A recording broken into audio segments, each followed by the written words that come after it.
What's up, guys? Next up we got Void Spirit. This is a crazy mid hero. There's a lot of interesting combos that you can pull off with your spells, with those spells combined with items. Really a lot of nice tricks hidden in all of these. Now it's a really weird hero in a sense where I can't really tell you which item you should make as first one, because they all work. They're all gonna give you secure kills. But something like Orchid and Witchblade are more on the aggressive side, more guaranteed to give you that early edge, early kills, especially Orchid. This is a silence effect, and all your spells deal damage. It's a big nuke type of hero, so being able to just silence them where they can defend themselves with any stun or hex, and then also 30% of extra damage from all of these, it's kind of the best way to secure the kill, right? So I usually always go Orchid first. So the way you do it with Orchid, let's say this is any hero on mid or whatever it is, there's gonna be some distance between you, right? So I'm just gonna open up with Archal Step and silence them. As soon as I get there, I'm gonna cast my Resonant Pulse. Prepare the Remnant. It's pretty much the spell that pulls them in, keeps them in a way rooted in place, and then I'm gonna go into the Simulate, and when I go out, they're gonna be kept in place, and then it kind of guarantees the hit of this spell if you prepare this correctly, right? So it's gonna go. So I'm gonna open up with this, something like that, right? So I cast all my spells. So it will be, I opened up with Step, I silenced them, I did the Pulse, I prepared the Remnant so he doesn't get away. You can cast this in any direction.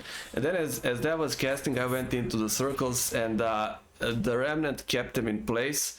When I get out, I kind of get a secure hit with this, right? They cannot leave the circle area and get away because they're being pulled by this. And also silence, right? So any skill, like let's say Mirana, she cannot just leap away, she's kind of locked in there. And there's also 2 charges of this. As soon as you hit level 6, you get 2 charges, so you can do stuff like this, and does a lot of damage, right? So yeah, so that's why Orchid in my case, that's the thing with Orchid. You just get in there, you cast it, you nuke with all the spells, and it's almost always gonna get you a secure kill, right? Now, interesting stuff. Let's just go to the second one. I kind of ranked them in my case how I went. So second in effectiveness would be Witchblade, and the third one would be your Scepter. So Witchblade is probably gonna look really weird on a melee hero because the last stat says 300 projectile speed, right? Now you don't care about that, you care about the attack speed, intelligence and armor, and the after effect. Now the passive of the Witchblade, it slows down everybody that hits 25%, and then 0.75 of my int as like damage over time for those 4 seconds.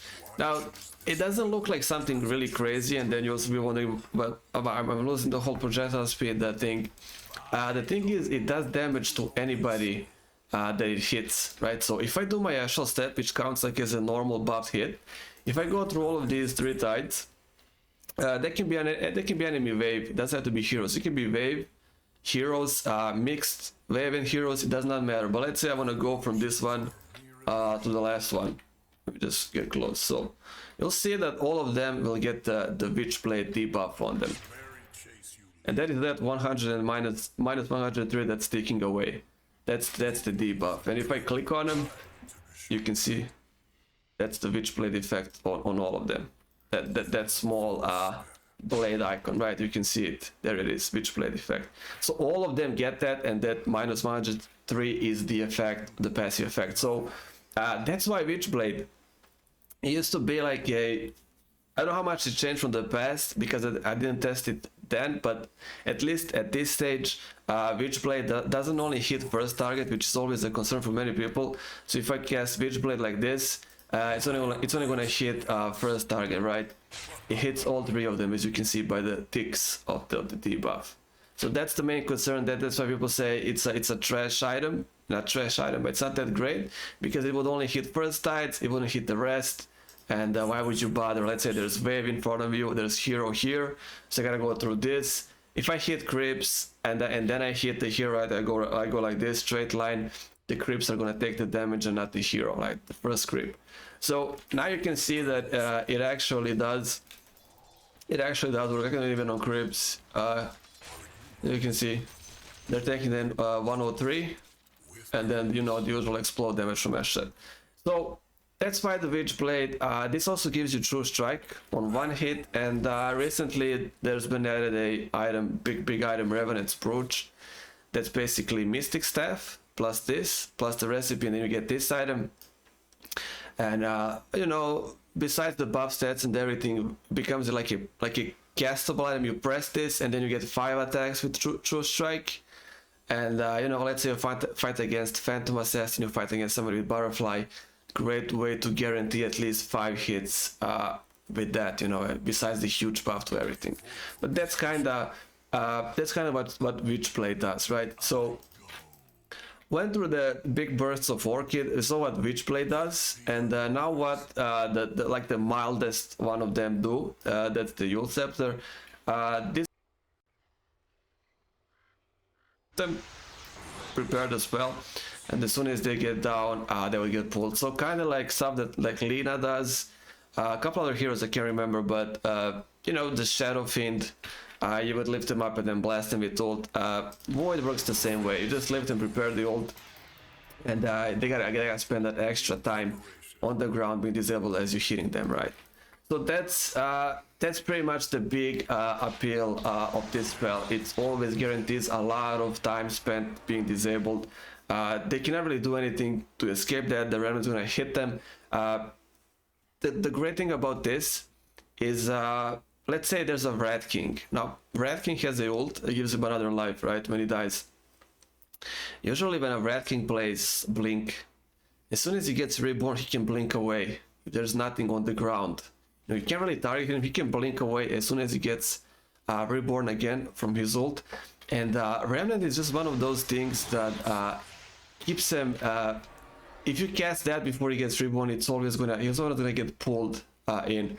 So that's why this spell is also great. I mean, alone on its own, but you can see how you can combine it with this as well. It just creates so much time and you can keep them busy, right? If your team is kind of behind, they're about to arrive, anything like that. So this spell, and then with this, it's a lot of extra ball time, right? Now, this spell, you can just cast it like you would cast, you know, just a normal spell. Let's say you just pick some direction. Yeah, let's say like this guy is facing me like this. I can just do it like this then. But let's say the guy is kind of here, and I wanna kind of make some space. Let's say we're this close. You're not gonna cast. You're not gonna cast it like this, right? It's probably gonna miss. You can't really cast it that close to be effective. So the way the spell works is the same as Pangolier's Swashbuckle. If you press the spell and then the left click, you just prepare it, like just press the letter and then left click will release it. If I press the left click but then I keep it, I can choose where the spirit will look. So even if I'm facing tides, I can still cast it like this. I don't have to really make the extra step of me turning and then casting it, you know, because also if you try that, it's gonna go like this. If you think you can just turn and then it can be really complicated trying it like that, and definitely probably just not work at all. So just like Pangolier, you can cast it and then you can choose the small circle. So when I cast it, where my arrow is, just place the arrow is where the base it's gonna be, right? Not with the ray, right? So if I press it here, let's say here, you can see the small circle, that's where it's gonna land, the illusion itself. That's where the illusion is gonna land. And then the other arrow is where the illusion is gonna look at. So, you know, let's say this tide is a bit closer, I wanna place it here. Actually, I would place it here, the circle. But I would want illusion to look there, right? If I'm chasing this guy, I would place this circle and then do it like this. And you can just do that in any direction, at any range. You are limited by this circle, but you can see I can do it as far as there. So I can actually reach these two guys, right? So let's say like this. So it definitely takes a bit of practice, but it's nothing crazy once you get used to it. It just takes a bit of practice, right? So the Remnant and this item, great combo, and that's kind of what I say. I can really say which one you should go go for first, but I usually make all of these because they just all go right. Maybe I need to escape, so I use this, maybe to open up on somebody, maybe just extract them from the pack. Immediately, I just get there, disable them with this, cast around, and they gotta sit in place for a lot of time. Maybe their allies gotta leave them at that point, go back, and then my team jumps in, we get a quick kill. So that's why, right? Silence is so the silence and the Witchblade as well. So that's kind of the stuff I like getting no matter what, right? If there's no time, of course, if something happened in the game is going bad, you won't have time to make all of this. You will have to make a clear choice. Blacking bar will always be though something that will have to happen. You're doing funny shenanigans like this and flying across the map, and then also if you have the shard, this is get the shard. If you have the shard, it gives you an extra circle on each side for your dissimulate. So usually I wouldn't get these circles, doesn't last long. So you get like a really far extra circle for extra escape that you can even get on the lower ground.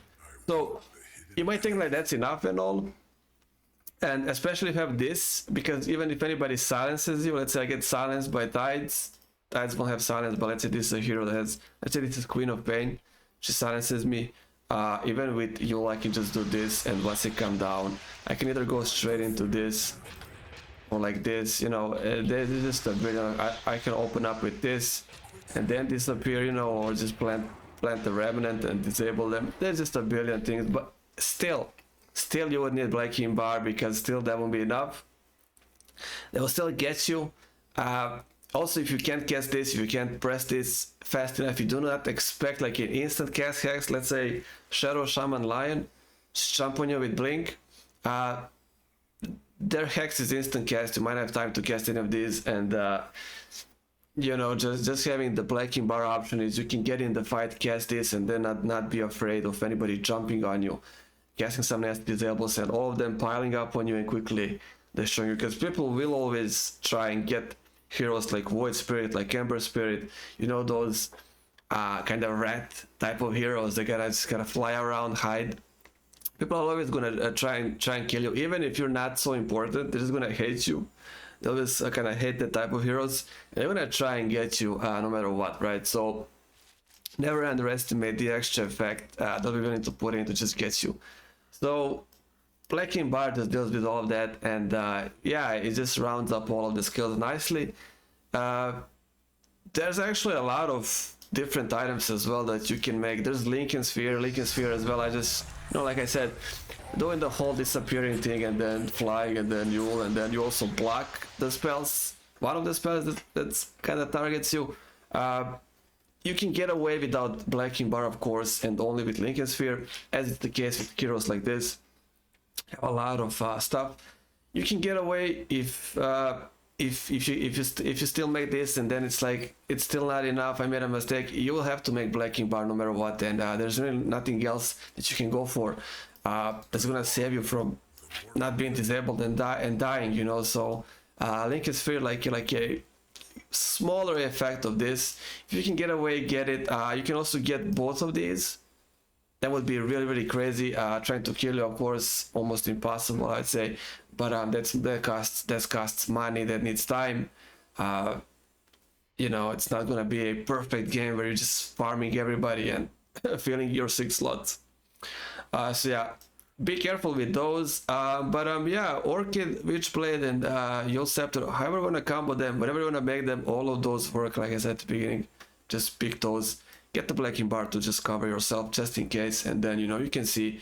Then when I just go for Lincoln Sphere, Shiva's Guard, like I said, especially with Orchid, just get in silence, cast all the 4 spells, blast them with the wave, extra armor, extra int. If anybody attacks you, they get slowed. Their attacks will get slowed. Shiva, just the usual stuff.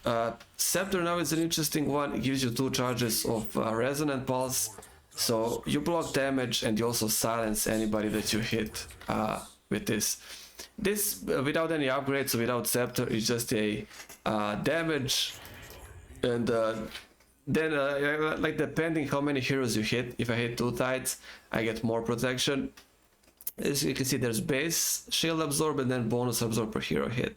So it's only though against physical damage. It's only protects against physical damage. Spells, you still get blasted. Nothing you can do against spells really. If you're getting hit, right? So this blocks physical damage. The more targets you hit with this, the more bonus armor you get. Scepter just gives 2 charges of that and also silences anybody in the range, right? So it can be another amazing tool, especially if you're jumping on enemy supports. But I'm not that worried about the silence effect and some physical damage block. If I'm already running around with Blacking Bar, I do not care that much. What do I get from them being silenced in that way? They can't target me anyways, and I guess if there's spells like to escape, maybe for Mirana, this can be better than she can just leap away. But then again, I have Orchid anyways as like a starting item in my case. So having Orchid, having Blacking Bar, so they can hit me. I can't silence them. They can't silence me. Also, all of these ways, I feel like it's enough. But let's say their team is kind of also built more towards physical type of damage. Their mid is not somebody like Zeus or Skywrath. Their mid is, let's say, more like Draw or Sniper, stuff like that. Definitely then this will help you more, but if not, you can kind of skip it, you know. I would probably get much rather something like Kaya and Sage. Kaya again buffs all of these spells plus the silence, right? It's a lot of immediate burst of damage, and the Sage gives you that extra health, extra stat resist, and all of that stuff, right? So I would probably rather go for something like this. I can silence them, I can ignore all their spells. I even got the dual scepter, and then probably something like this would make more sense. But yeah, you can see it kind of goes crazy with all the combinations. I can't really say without, you know, getting the feel of the game. How's my mid going? How's my team doing? What is their pick? How's their pick going? Who's the most fed player in their team if he's getting fed?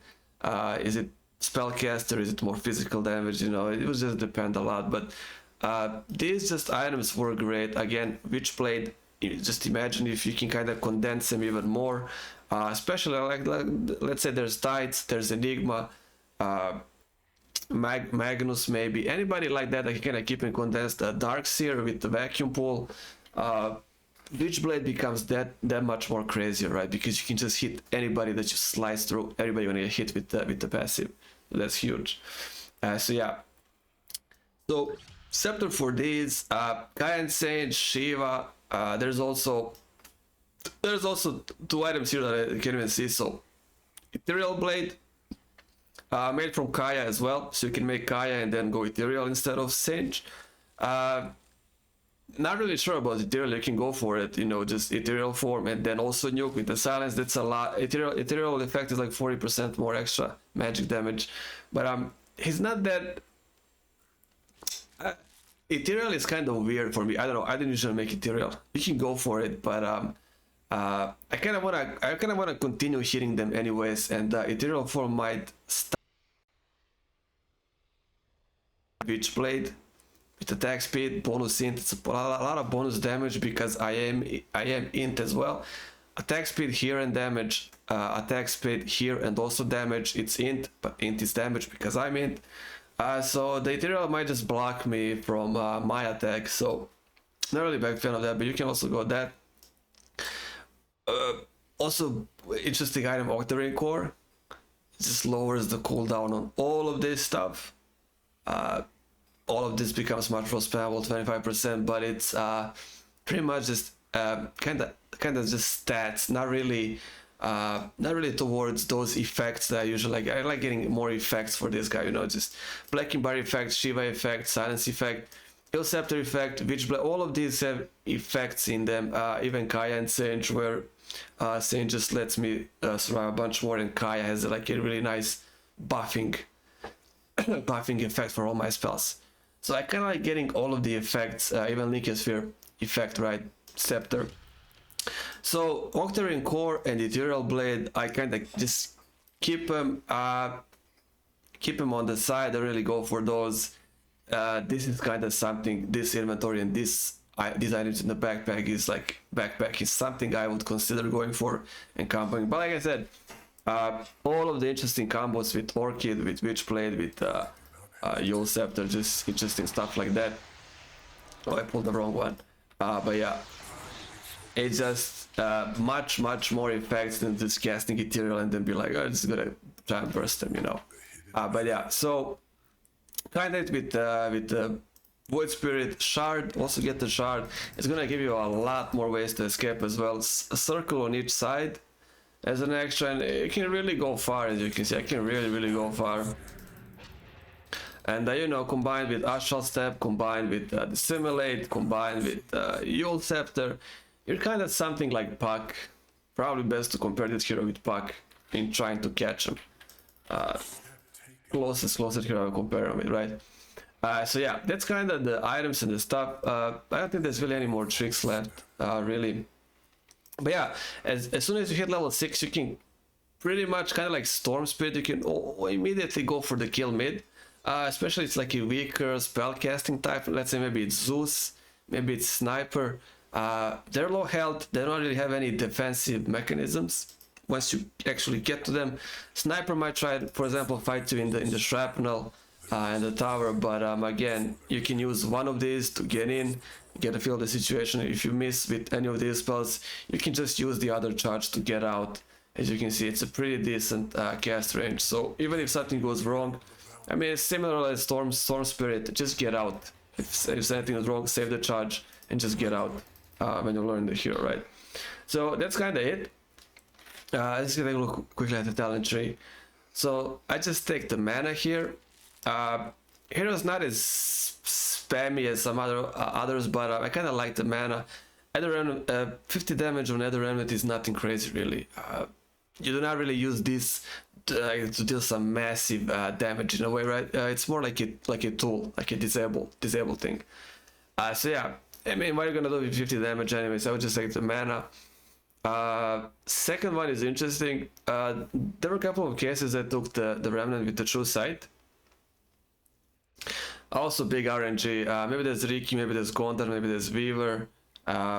Sniper with Shadowblade, Draw Ranger with Shadowblade, something like that. Maybe more value than with this. Try to get them out, especially if your team is lazy with Dusts and Bards. If not, just Resonant Pulse damage. Really nothing crazy in these two. Nothing crazy at all. They probably just kind of realize hero is already crazy as it is by default. So the talent tree is pretty tame, pretty mild with the upgrades. So, you know, just if this kind of useless for you, just take the Resonant Pulse damage. And yeah, you know, plus 50, plus 80, nothing really crazy. Even if you combine both of them, plus 130, it's nothing really too crazy. Third one, just take the Astral Step Charge Restore Time. You do want to get these as soon as you can. That's your big weapon. And last one, the Simulate Stance or Astral Step Crit. Probably I would say crit, because if you hit level 25, you will be getting you will have a lot of stats, a lot of damage. So attack speed, damage as a pure damage, and also int also counts as damage because you are int, and you'll be having a lot of just pure damage from those stats, damage and int, attack speed. It's not going to be like added crit on some weak creep damage. You'll be fine, so just get a nice extra crit on top of all of this, you know. Have something that also bursts them with spell damage, physical damage. The Simulate Stance is also fine, but are you gonna hit them with the circle? Are they gonna move out? I don't know. The crit is kind of a much more guaranteed safe value, especially if you got Witchblade as well. It's just a really nice roundup, right? Free crits. Why wouldn't you not take the free crits? So yeah, but that's it. So wasting more time. Like I said, crazy fun hero, crazy good hero to pick always against enemy team. He can deal with anybody, you know. If it's silencing, disabling ults, you know, like maybe there's Enigma, maybe there's Witch Doctor, maybe there's Crystal Maiden. You don't have to use this. You can disable them with this. You can get away. You can disable them with Remnant as well. You do not even have to be that close, right? You can just do it like this, not even have to do anything, and disable them still, even if they hide in Glimmer Cape, start channeling stuff. If you kind of see where they disappeared, let's say I saw Tides disappear there, I can still do it like this and pull them out. So just amazing hero to deal with anything against you, really anything, you know, get in, get out. It's kind of like Storm Spirit. And yeah, if you want to go for the early kill mid, you can do that as well with as soon as you get Astral Step. So that will be it. And you know, pick and choose, combine your items. There's just a bunch of stuff I can't really say which one I would end with. I'll have to take a look at the enemy team again. But yeah, I'll be seeing you guys on the next one.